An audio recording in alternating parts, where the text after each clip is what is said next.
Let's get my chores done early. So I can watch DIY Chameleon guys. Hello, James. How you doing over there? Hey, Bill, how we doing? I'm doing great. I am ready for another episode of the DIY Chameleon guys. Yeah, let's take a moment and give a shout out to Eliza Ann, who has What made me. the heck is that? She made me official. Can you believe this? Look at this. Oh my I'm, goodness. by the end of next year, I'm going to look like a professional. Oh, wow. Oh, that looks beautiful. I know. Love I'm really happy with it. It looks good on me. Oh, yeah. Huh? Yeah. Okay. Boy, you're official. I know, right? All right. Well, speaking of official, there's apparently been a lot of official activity. I have been hearing that there's been a lot of noise coming out of that garage of yours. Yeah, we've been flying. We've been working some pretty long hours at work and coming home and trying to sneak in a couple of hours here and there. Yeah, Now, I've been busy. I've got the base is done. It's not painted and primed and ready to go for the finish, but the raw project has been completed. I got the wheels on it, the doors made this morning. And we're ready to show this thing off. all right. So, yes, let's go ahead and show this off. I want to see it before it's painted, before you just or dress it up so it looks. Let's see what it looks like in this mid state. So this is called fresh out of the oven. Okay. Okay. Oops. I wasn't supposed to show you that one. That one right there. Oh, everybody, ignore let that me get side. that out of the frame. Because it's on wheels, she's super nice and easy to move around. Oh, look at that. Huh? Oh, man, that's looking good. And I love that you have the sides, and so it's very easy to move it around without touching the cage. That was part of your inspiration. See, sometimes I listen to you, Bill. What? Huh? Did we get the whole thing in there? We do. We do. And you know what? I fired those AI guys. Oh, you don't have your AI camera crew anymore? Yeah, I can go anywhere I want, and the camera doesn't follow me. Oh, that's pretty good. So what we got here is she'll slide right on in and out. Okay, and the method behind that madness is you said you wanted something to be able to remove the cage, and I was kind of reluctant. Once I put the drain system in, you will have to take the drain apart to get her in and out. But for the most part, we've accomplished what you were asking for. So my plan, once I get to the next point, is this whole center section is going to get wrapped in what? Probably Flex Seal. Flex Seal. Okay, and then we'll put the cage back in here. I've made a fairly large bottom cage access for the door to get into it. It easily takes 2 5-gallon buckets.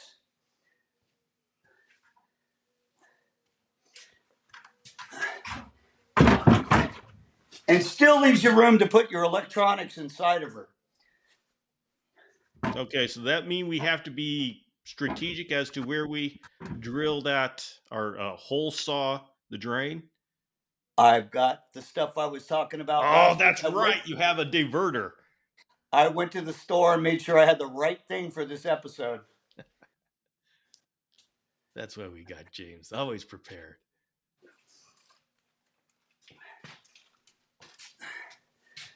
I can kneel. So here's your drain. Mm-hmm. Okay, and what I got was a short piece of nipple and a 90. Okay, and then I got a really long piece so I could see what my distance was going to be to my bucket. And then what I did is I purchased another 90, and this is what they look like. Okay. Mm-hmm. Okay, so what you're going to do is open up that package. And this guy comes with a rubber gasket. It's a hand washer and the 90 itself. What you want to do is take a hand washer, put it on like so. You're going to take your rubber gasket. And if you look at that, it's kind of tapered. Okay, so you're going to want to take that guy and make sure you taper him towards the front, towards the fitting you're going towards. You're going to slide that guy on there like that. And then you can see this has a little bit of a reducer right in there. And in the top of this guy, he's kind of beveled right around here. Okay, and what that does is that receives that rubber gasket. And so it kind of fits in at a little bit of an angle. Then you drop your nut on there, tighten her up, and that's going to cause a squish fitting that keeps that guy nice and tight. Whoop. Okay, so in everything that you have there, we've been introduced to the shower drain. Correct. And so we know, or not the shower drain. This is standard sink drain. This is a standard. This is actually a bar sink drain. It's a smaller version. Okay. I didn't think I needed a full 4-inch drain, so this is only a 2.5. Okay. Okay, and they sell them in the same section in Home Depot. Okay, 2.5. Now the parts that you're using, the plastic parts, those are PVC? They are PVC, but they're really lightweight, and they are in the same section with the sinks. And what they are is drainage tubing. So, question: is it a kit, or do we have to piece it together? There are full kits, and there are also pieces that you can put together. Okay. I prefer to buy the pieces because when you get a full kit, you get a bunch of extra parts that you're not necessarily going to need. And I think this whole setup was about $3. Okay. It was not very expensive at all. Wow. So now, when the water comes out of my drain, I can put it anywhere I want. Okay. With this piece of pipe here, it's super lightweight. You can cut it with an X-Acto knife or cut it on your chop saw. You can make this shorter, longer.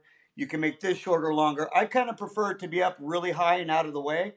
Mm-hmm. Once I figure out where I want it to go underneath to give room for both of my buckets, I will cut another downspout that will literally be just above the top of the bucket. That way I don't have a long drop for water to go into it.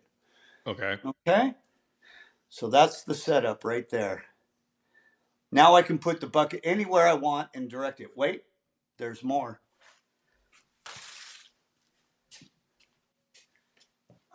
James is full of surprises.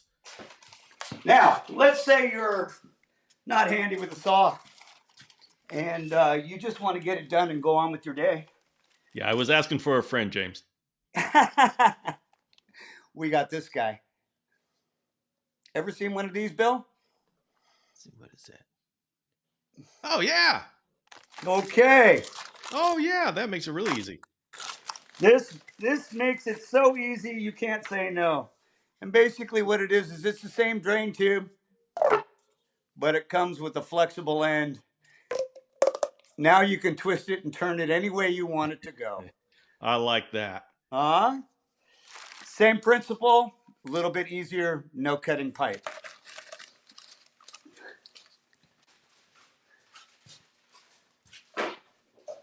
All right, so we got the drain, we got the buckets, we got the hole. Of course, I'm going to flex seal the inside of the areas that are going to get wet. I've left myself access to the for putting some electrical in. I've got a couple of ideas in my head. We're going to deal with that somewhere down the road. This one's going to be our model for doing stuff in the future. We're going to do some foaming to it. We're going to make some stuff for the inside of it. For right now, let's stick with doing the cabinet itself. Sounds Basically, good. Super easy door. I just did a picture frame, and I nailed a piece of 1/4-inch skin material that you buy at Home Depot to the frame itself, and just nailed it together and glued it. Okay. Right. I'm going to represent everybody who is just looking at this thing. I'd like to start off, but I haven't done this before. Let's start off with what kind of wood did you use? And how did you get it together? Hold on, I'm bringing this back up to height. There we go. Okay, so what I did is I had a general idea. You know, a lot of people like to figure out materials before they start their projects. Being a carpenter, I already can kind of build it in my head. I can draw it on a piece of paper, but I'm not an artist. if I had to have one of those computer programs that I could make out the design, I would do it for you. I'm Mhm. going to try to start doing that for some stuff in the future. You're forcing me to become computer literate. What I think I'm going to do. Oh, so how I started this off of, basically, I knew my basic dimensions. So I know how material works, and I knew that I was going to make this just a little bit bigger than a standard 2x2x4. So I knew I was going to need an extra sheet because I wasn't going to be able to use I wasn't being able to get the sizes out of my full sheets. So I ended up using 2 sheets of plywood. Um, and what I bought was not the super expensive stuff that's all nice and pretty and sanded and ready to go. Not the cheap stuff that's really got a lot of knots and stuff in it. I use what's called pre-sanded 1/2 inch plywood. So it's fair. It's right in the middle range when it comes to cost. And then, so I ended up using 2 sheets of that. And then I picked up, we've been here before.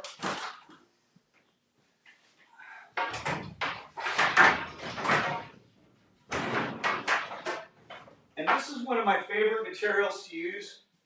They have 2 different kinds. I like to use, this is the poplar. If I know I'm going to paint something, it's kind of got a green hue to it, but it's still a fairly hard wood, and it's fairly inexpensive. The nice thing about it, it comes dimensionally pre-cut for you, so all you have to do is use it for your face frame material.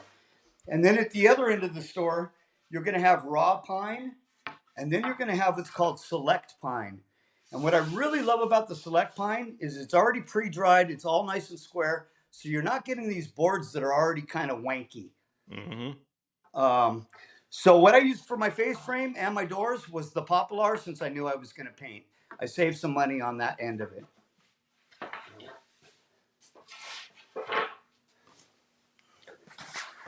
Okay. So say we get these, we've got all of our panels. Mm-hmm. How did you attach them? Are we talking nails, screws, glue?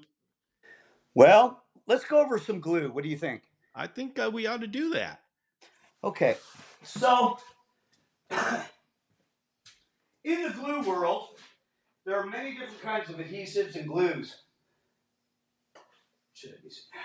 Where's my other bottle? But when you're doing big projects and doing a lot of stuff, that glue bottle sometimes gets nasty. And so what I've come to start using is products that are come in a tube.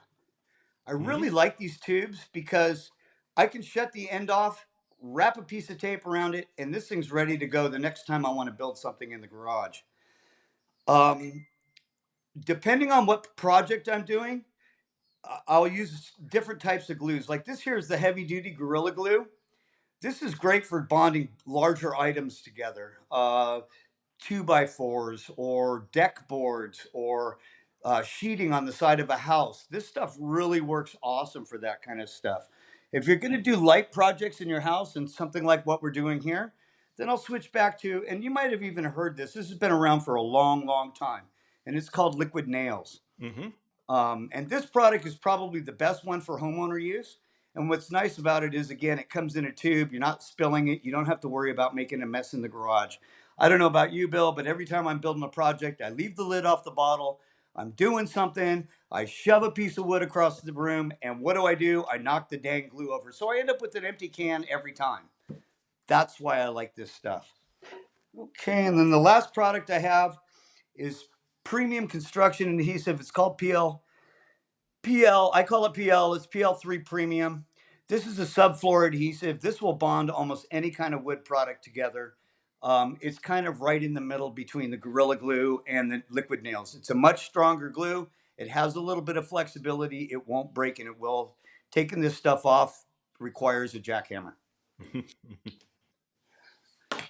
So, with that being said, what I did is, and you'll see some in the pictures that you're going to post, I datoed in the edges, and what I used was a router. Instead of using a table saw, I went and purchased myself a 1/2 inch router bit. And I don't know if you can see that guy right there. Okay. Can see it. Yeah. Okay, so what's really neat about these router bits and doing the way I did it is it's not a 3-step process. When I use a table saw, I have to run the piece of material through the saw several times to get the actual joint cut out. Whereas with this router bit, it's a one-shot deal. And really all you have to do is measure the dimension from here to the bit and put your mark on your plywood itself where you want the edge, the two sides of the 1/2-inch dado that you're going to put in. And then you measure back, and all I do is take a piece of wood and I clamp it to the plywood, and then I just run my router right along that piece of wood, and it cuts a perfect line every time. Okay. It's super easy. Even a beginner can do this. You can pick up, this one was a little bit pricey, but you can pick up some fairly inexpensive routers for around 50 to 100 bucks. Okay. Now you can make dados, which will receive your material.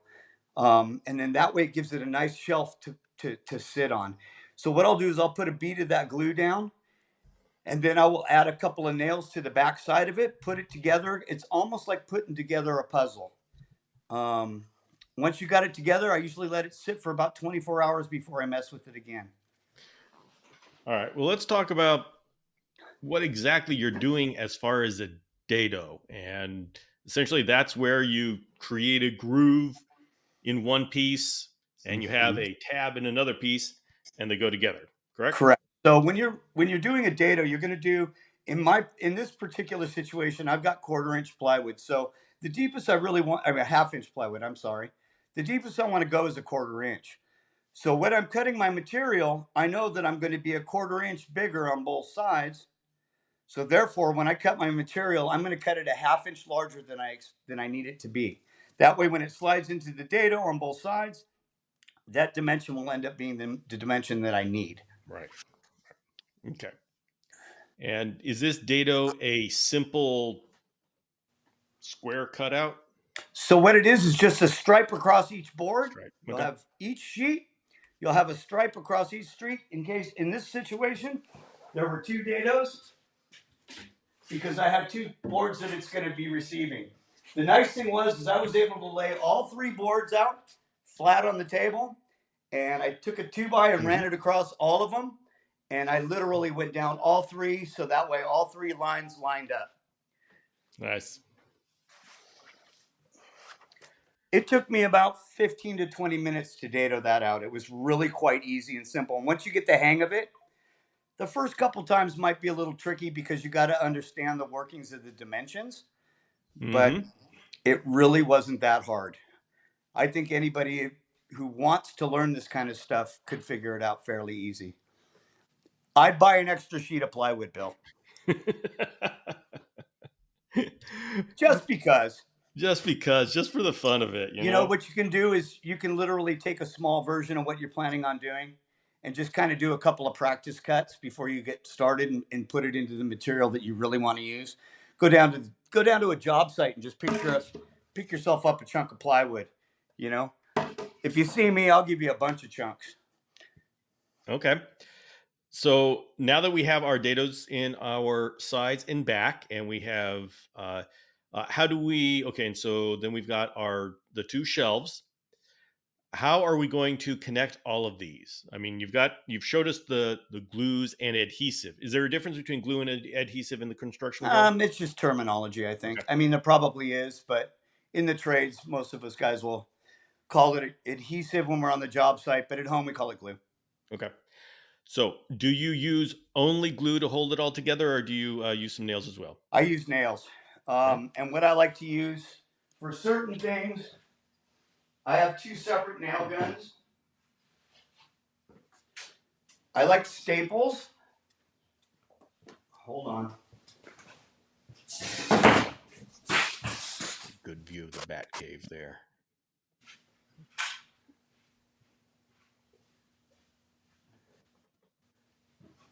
Look at all those toolboxes. You can build anything with that garage. I know. Okay. Sometimes I put things away. So So my favorite gun is this guy right here. He's an Hitachi nail gun. He shoots an 18-inch brad nail. It's a pretty good sized nail, but it's not a 16 penny, so it's not a huge nail. And actually, some girls will know what this is because you use them to hang pictures in your house. Huh? This is what I nail 90% of my stuff together with, mainly because it's a very strong nail and I can get it in a 2.5-inch length. So it gives me plenty of meat to hold that material together. Another one of my favorite animals, and this guy's super friendly. What I love about this guy is I use this for a lot of stuff. I use it for nailing 2x material together. I use it for nailing screen together. Construction cloth that we use on our outdoor cages. I love this nail gun because it allows me to go through and it has the strength to be able to push that kind of material down. And it shoots an 18 gauge staple that comes in many different sizes. This one's a 3/4. But I really, really enjoy this gun. And that other little project I have over there that I built last year, the entire thing is just stapled together. There is no glue. There is no nothing. It was literally just put together with these staples. All right, but the real strength is going to be from the dado, correct? So the glue. It's going to come from the dado, the combination of the dado, the glue, and the screws or the nails. Okay. Yes. So the glue and the nails just have to make sure that the dado everything stays together. So usually what I do is, sometimes it can be a little bit tricky when you're trying to assemble that type of situation. So usually what I'll do is I'll start off with one side and I'll stand it up on end. That way, when I put that dado together, it's still being supported by whatever you have it sitting on top of. I use a piece of plywood and some sawhorses. You might have a construction table. Then I will get out these square clamps. Have you ever seen those, Bill? Square clamps. I'm familiar with the corner clamps.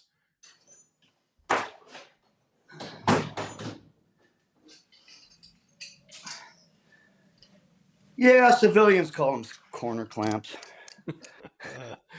I love those things. Call them square clamps. So basically, I'll just stick this guy right on my corner, and it 90s me up real good. You can see this guy? Oh, yeah, I love those. Okay, and these things are really cool. They're not very expensive. They can help you make a lot of things, picture frames, etc. So I really enjoy using these. It makes all the difference in the world. I'll tell everybody, if you are putting 4 sides together, get those corner clamps, square clamps, because that will make it so easy. If you look at the video that I did with the planter box cage, when I put those walls together, I just used my my corner clamps, and it was so easy. And I know what it's like to do it without those corner clamps. And it's me balancing things together and trying to hold them in place and then screwing them in while holding everything, one with my elbow and the other one with my arm. And it's like holding the side with your nose. Yeah, it's all together. But no, with those clamps, it was just so easy. I had to make another one. It was so much fun. So that's what I really like about these. And obviously we usually have 4 points of contact. So that you use 4 of these. It'll hold everything together while you can even fudge it around a little bit if you need to. Once you're done, the next part is putting the back on. And the back piece is, you're still going to have this problem with it wanting to wonk on you. And so I leave these clamps on until I flip it over. And then the clamps will be on the bottom. And now I have the back up. And it'll give me just enough strength to keep it from getting crazy on me.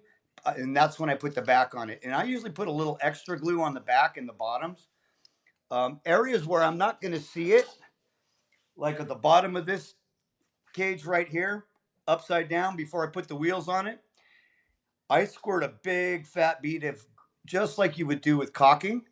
And I'll put a bead of that glue all the way around the outside edge. And that just gives me that extra security of a shelf of really hard glue for it to get past, even if something should fail. Because you never know how much weight you're going to be putting in these. Some people put 2 plants in. You've seen my cages. I put a house inside of that. All right. You have a very nice looking door there. Yes, it turned out pretty fabulous for as cheap and easy as it was, and you have pictures of it being built.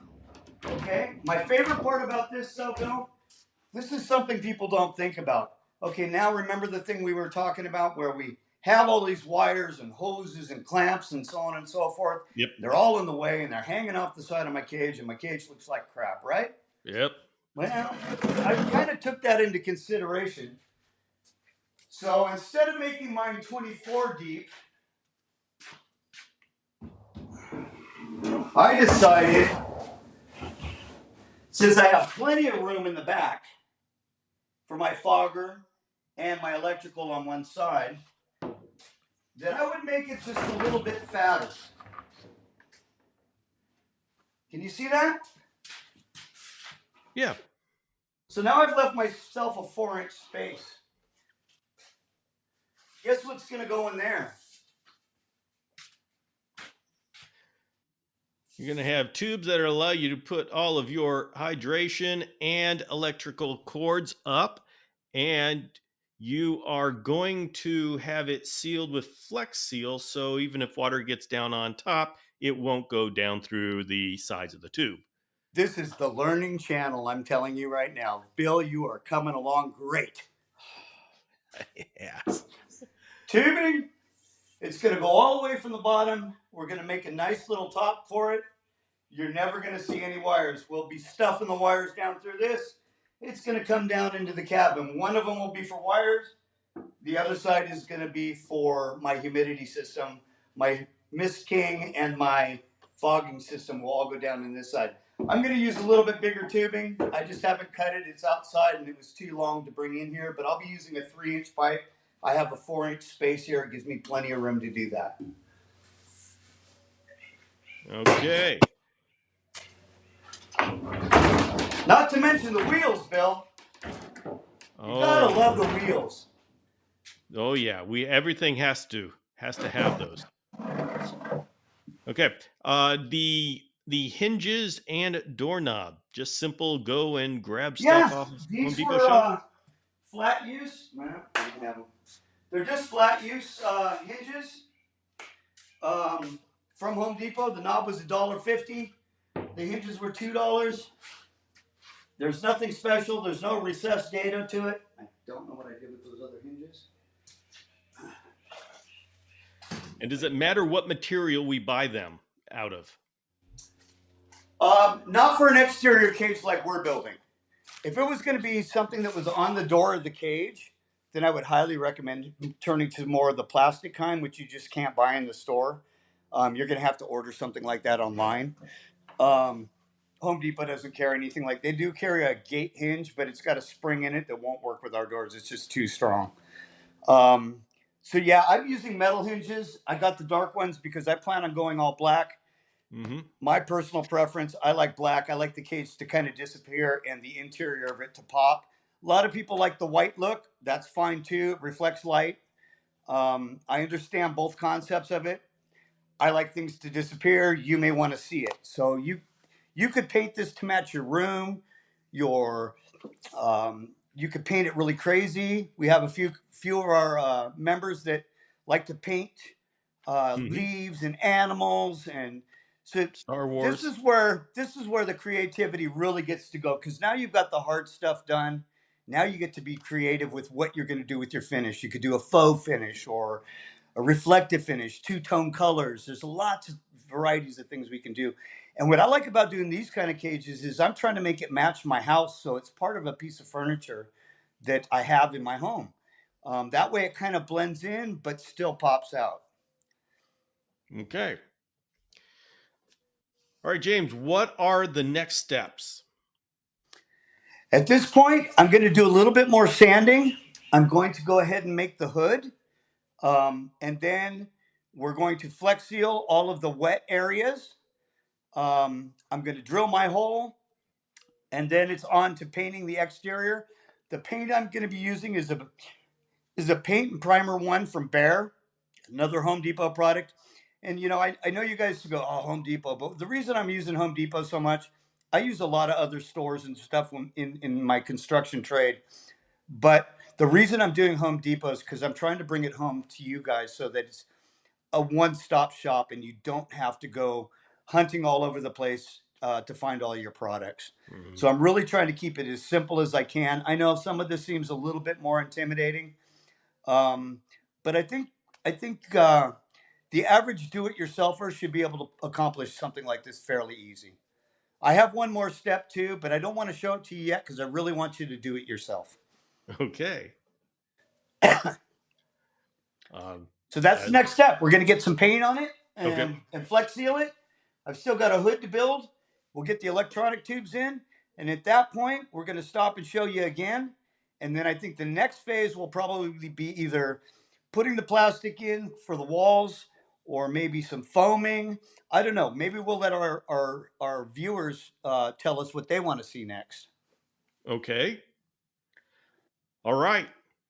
That sounds exceptional. And we won't ask about that other cage over there. When we finish this one, I'll give you a quick breeze through. She's not in the best of shape, but she's been around for a while. What I just like about that one is it was so simple to build. It happened really fast. I was able to put that together in about an hour and a half, and it's a great, quick. Anybody can do it. Okay. All right then. We will add this to the progression, and I think we're going to have a video at the end. Whoop. You know, the compressor always likes to interrupt the conversation. Well, okay. So, all right. So we are going to have about one more episode on this cabinet, and that'll be next week where we finish this up. And great. All right. So this is. I hope you guys are enjoying this. I hope you're understanding. And seriously, any questions, please come to us and ask. I'm more than happy to go over any of this with anybody.